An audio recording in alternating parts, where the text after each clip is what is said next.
The answer will surprise you. Ancient worlds look nothing like this. Ancient worlds look nothing like this. On for decades, artists have made two critical errors in deep time scenes. These artistic conventions often obscure the true evolutionary timeline. We must zoom in on the first major mistake, the myth of widespread grass. When we picture the age of dinosaurs, we picture rolling prairies. But true grasses, the family Poaceae, were evolutionarily absent then. The dominant ground cover was not grass, but low-lying seed plants. Herbivores navigated a world carpeted by tough cycads and horsetails. Fossil evidence confirms this. Grass phytoliths are conspicuously rare until much later. The landscape lacked that modern springiness, that familiar meadow texture. But this absence radically changes how we visualize megafauna interactions. Now that we understand the grass myth, let's explore the second error. This involves the timing of flowering plants, or angiosperms. Artists often sprinkle these modern blooms throughout the Mesozoic era. While angiosperms did emerge then, they were initially small and rare. They didn't dominate the landscape until the Cenozoic era, long after the dinosaurs. Imagine a world without the vast, colorful food sources we know today. Early flowering was dominated by insect pollination, not wind dispersal. The prehistoric forest canopy was primarily made up of conifers and cycads. This created a darker, less vibrant understory than modern rainforests. Your pollinators existed, but the visual spectacle was vastly different. Paleobotanists pieced together this timeline using microscopic fossilized remains.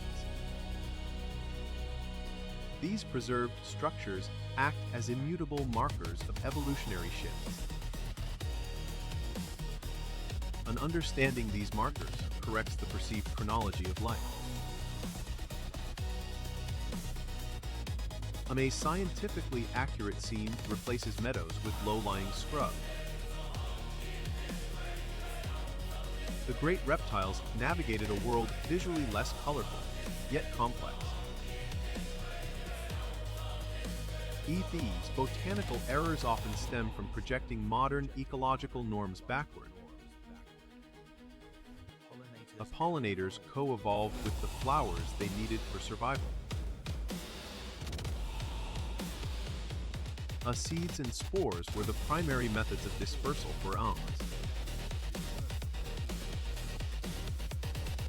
The scale of these gymnosperms dwarfs almost everything in our current view. The artist's challenge is resisting the temptation of familiarity. And the reality demands appreciating the quiet dominance of non-flowering plants. This also implies different soil conditions and water retention patterns. Water dynamics were dictated by the root systems present, which were sparser. Consider the visual contrast: soft turf versus rugged, rooted structure. The animals moved across a landscape that lacked spongy give. Evolutionary pressure shaped every leaf, every bloom, and every ground cover. When flowering plants did appear, they were humble beginnings, They existed in niches, not as the world's overwhelming botanical signature. The true majesty of the Mesozoic was in its towering, ancient wood. This bark structure speaks to endurance against ancient environmental stresses. Mistakes arise when we collapse millions of years into a single frame. The ecosystem must support the fauna, demanding accurate vegetation types.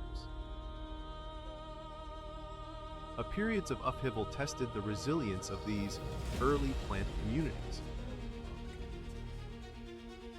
A realistic floodplain lacked the dense, continuous grass we instinctively picture. The architecture of the roots dictated the surface appearance profoundly. Erosion patterns were different without the binding mesh of a grass network. Gymnosperms were engaged in a relentless competition for light access. Shadows were sharp, defined by broad leaves, not diffused by fine grasses. Nutrient cycling relied on slow decomposition of tough, waxy leaves. On the protagonist, a landscape reconstruction specialist, revises her models. She pushes the flowering plant density slider significantly backward in time. The vibrant blooms fade, replaced by the greens and browns of the ancient world. The resulting image is harsher, perhaps less familiar, but scientifically sounder. The viewer must accept the visual simplicity of deep evolutionary past. These tiny details dictate the entire visual ecology we reconstruct. It is only far later that the garden truly begins to explode.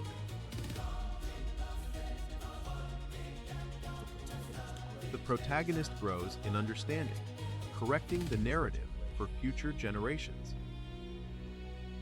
A prehistoric art must serve science, not merely aesthetic comfort or familiarity.